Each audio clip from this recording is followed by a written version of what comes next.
የሩሲያው ፕሬዝዳንት ቭላድሚር ፑቲን ስለ ተኩስ ማቆም መግለጫ ሰጡ። ተኩስ ለማቆምም ልስማማ ይበሉ።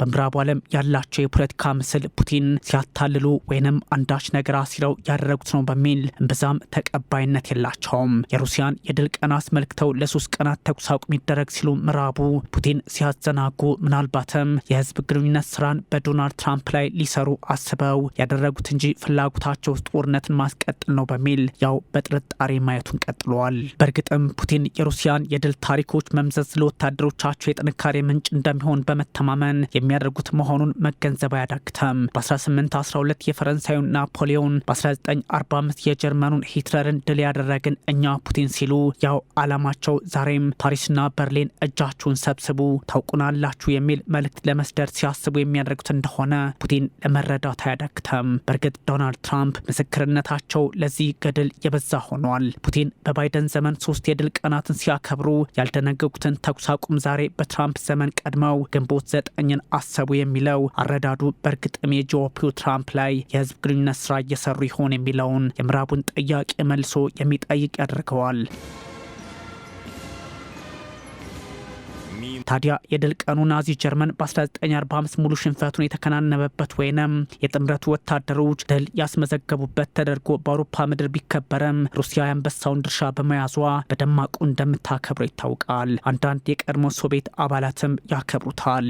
ሞስኮ በርሊን ላይ ቀድሞ ሰንደቁን ያውለበለበ ማንም የለም፣ እናም የድሉ ባለቤት ከኔ በላይ ማናለ የሚል አቋምም እንዳላት ይታወቃል። ማክሰኞ ግንቦት 8 1945 ላይ ጀርመን ያለምንም ቅድመ ሁኔታ ሽንፈቷን ስትቀበል የበርሊን ወታደራዊ ዘመቻ ሙሉ ለሙሉ ሲገታ በምስራቅ አውሮፓም የመጨረሻዋ የሁለተኛው የዓለም ጦርነት ጥይት የተተኮሰችው ግንቦት 11 ሆነ።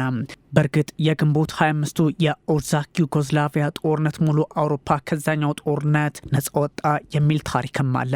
በተለያዩ የአውሮፓ ሀገራት በፋሲዝም ላይ ድል የነጻነት ቀን የድል ቀን በሚል ከ1944 አንስቶ በተለያየ ጊዜ በተለያየ ወር በተለያየ ቀናት በየራሳቸው የነጻነታቸው መለኪያ እንደሚያከብሩት ቢታወቅም እንደ ሞስኮ ግን ግንቦት 9ን የድል ቀን አድርጎ ከፍ አድርጎ የሚያከብር ኃይልም የለም። ከዚህ ቀደም እንዳልኳችሁ ምዕራቡ በሩሲያ ላይ ተነስቷል።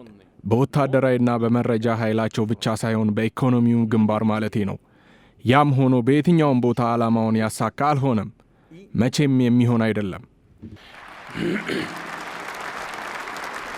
የዘንድሮውን የድል ቀን ፑቲን በተኩስ አቁም ለማክበር ለምን ወሰኑ ለሚለው ጥያቄ የክሬምሊን ምላሽ ለሰብአዊነት ነው ቢሆንም የጀርመን ፈረንሳይና ብሪታንያ ፖለቲከኞች ግንዛቤያቸው ግን ሌላ ሆኗል። ፑቲን ትራምፕን ሊያዘናጉ ከዘላቂ ተኩስ አቁም ይልቅ በ72 ሰዓታት ውስጥ የሚፈልጉትን ሊያደርጉ ጦራቸው አረፍ ብሎ በቀዩ አደባባይ የሩሲያን ዘመናዊ የጦር መሳሪያና ወታደራዊ ትዕይንት ሲመለከት ለዓላማው ሟች በሩሲያ ታሪክ የሚኩራራ ለማድረግ መልሱን የሚያውቁት ለሰብአዊነት ነው ያሉት ፑቲን ብቻ ናቸው። በእርግጥ አሁን በአንድ አፍ ሁለት ምላስ ደብል ስታንዳርድ፣ ስልታዊ ማወዛገብ፣ ስትራቴጂክ አምቢጊዩቲ፣ አጥር ላይ ቆሞ ግራ ቀኙን ማየት፣ ስታንዲንግ ኦን ደ ፈንስ በሰብአዊነት ስም መተግበርን ልምዶ ያደረገው ምዕራቡ በእርግጥም የፑቲንን ለሰብአዊነት ተኩስ አቁም ሀሳብ የሚዋጥለት ሆኖ አላገኘውም። እስቲ ፑቲን ማንን ነው የሚፈራው? እስቲ በዚህ እንጀምር። ፑቲን የሚፈራው ብቸኛው ነገር የራሱን ህዝብ ብቻ ነው።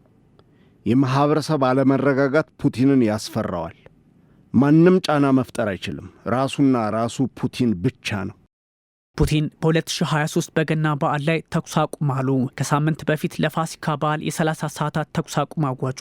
አሁን ደግሞ ለድል በዓል የሚለው ጉዳዩ ከሃይማኖታዊ ወደ ወታደራዊ ስትራቴጂ እንጂ ያን ያህል ለውጡ አይታየንም የሚሉም ተበራክተዋል። ከግንቦት 8 እኩለ ሌሊት እስከ 10 የሚዘልቀው የ72 ሰዓታት ተኩስ አቁም 80ኛው ዓመቱን የናዚን ሽንፈት በማሰብ ነው ፑቲን ያዋጁት። በእነዚህ ቀናት ውስጥ ምንም አይነት ወታደራዊ እርምጃ የሩሲያ ጦር የማይወስድ ሲሆን ከዩክሬን በኩል ጥቃት ከመጣ ግን አጸፋዊ ምላሽ ቢከፋ እንጂ እንዲሁ የሚታለፍ አይደለም ይላል ድንጋጌው። በእርግጥ ፑቲን ዘለንስኪ የሳቸውን መንገድ ተከትለው ተኩስ አቁሙን እንዲተገብሩ ይሻሉ።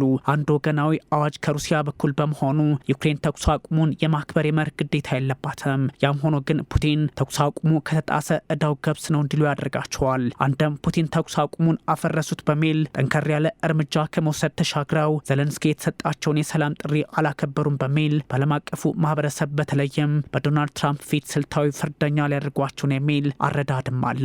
የዩክሬን ፖለቲከኞች ቢያንስ የ30 ቀናት ተኩስ አቁሙን ለምን ገቢራዊ ማድረግ ፑቲን አልፈለጉም፣ ለዛውም ትራምፕ ያቀረቡላቸውን የሚል ምላሽ ሰጥተዋል። የዩክሬን የውጭ ጉዳይ ሚኒስትር አንድሬ ሲቢሃ ሩሲያ ተኩስ ማቆም ከፈለገች አሁኑኑ ለምን አታቆምም? እስከ ግንቦት 8 መቆየትስ ለምን አስፈለጋት? በሚል ይጠይቃሉ። ፑቲን የድል ቀኑን በተጨማሪ ድል ለማክበር አስበው ያደረጉት አሊያም ውጥን እንዳላቸው ሊጠቁም ቢችልም ከጦርነት የ3 ቀናት ተኩስ አቁም ቢያንስ ለህዝቡ ጥሩ አጋጣሚ ተደርጎ ይወሰዳል። ዶናልድ ትራምፕ በፕሬዝዳንት ዜሌንስኪ ላይ ጫና ሲፈጥሩ ቢቆይም አሁን ላይ ፑቲን የሚወስዷቸው እርምጃዎችን ለምን በሚሳይል ህዝብና ከተማ መምታት አስፈለጋቸው ማለታቸው ደግሞ ዲፕሎማሲያዊ ለውጥ እንደሚኖር ይጠቁማል። ትራምፕ ምናልባትም ፑቲን እያታለሉኝ ይሆን የሚል ሀሳብ ከመጣባቸው ከ30 ሰዓታት ወደ 3 ቀናት የተሻገረው ተኩስ አቁም በእርግጥም ጥያቄ ሊነሳበት ይችላል። የሩሲያ ፖለቲከኞች ዜሌንስኪ ተኩስ አቁሙን አሁን አይቀበሉትም የሚል መረጃ ያጋሩ ሲሆን የዱማው የታችኛው ምክር ቤት አፈ ጉባኤ ቪያችስላቭ ቮሎዲን ተጠቃሽ ናቸው።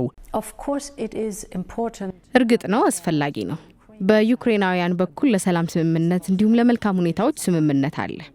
በጥቅሉ ስለ ሰላም መነጋገር ሁልጊዜም ከጦርነት የተሻለ ነው።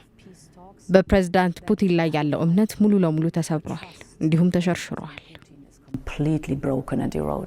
ፖለቲካዊ አካሄዶች ወደ ሰላም የማይሆኑበትን አጋጣሚ የሚያሳዩ መግለጫዎች ከግራም ከቀኝ መውጣታቸውን በቀጠሉበት አጋጣሚ የቀድሞው የሩሲያ ፕሬዝዳንትና የፑቲን ወዳጅ ናቸው የሚባሉት ድሚትሪ ሜድቬዴቭ ትክክለኛው የናዚን ግንዛቤ ማጽዳት ሪል ዲናዚፊኬሽን ሁሉንም አውሮፓን ማካለል እንዳለበት መጥቀሳቸው አነጋጋሪ ሆኗል። በአሁኑ ሰዓት የሩሲያ የደህንነት ምክር ቤት ምክትል ሊቀመንበሩ ሜድቬዴቭ የናዚ ርዕዮት ዳግም መወለድ በየትኛውም ሀገር ሊፈቀድለት አይገባም፣ አውሮፓ ምናልባት ዓለም አቀፋዊ ጥረት በማድረግ ከናዚ ነጻ አስተሳሰብን መፍጠር እንዳለበትም አስገንዝበዋል።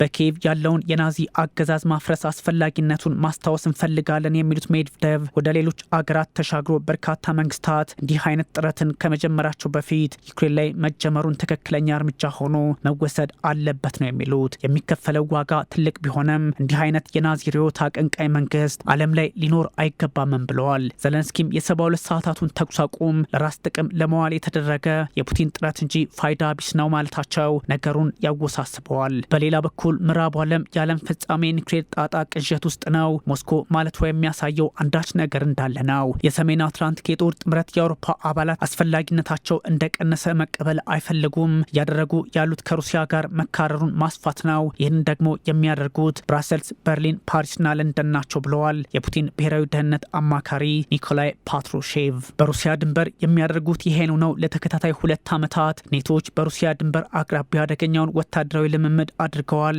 ይህም ስጋት እንዲፈጠር የሚያደርግ ነው። ወደ ጉዞ ኒውክሌርና ዓለም ፍጻሜ ውጥናቸው ነው በሚል ከባዱን ሀሳብ ሰጥተዋል። ከቪልኒየስ ወደ ኦዴሳ፣ ካሊኒንግራድ ጥቃት መሰንዘር እንዴት እንዳለባቸውና በባልቲክ እንዲሁም በጥቁር ባህር የባህር ኃይሉን መዝጋት በጥቅሉ የሩሲያን ኃይል እንዳይንቀሳቀስ ማድረግ ውጥናቸው ነው በሚል ስጋቱን አስቀምጠዋል።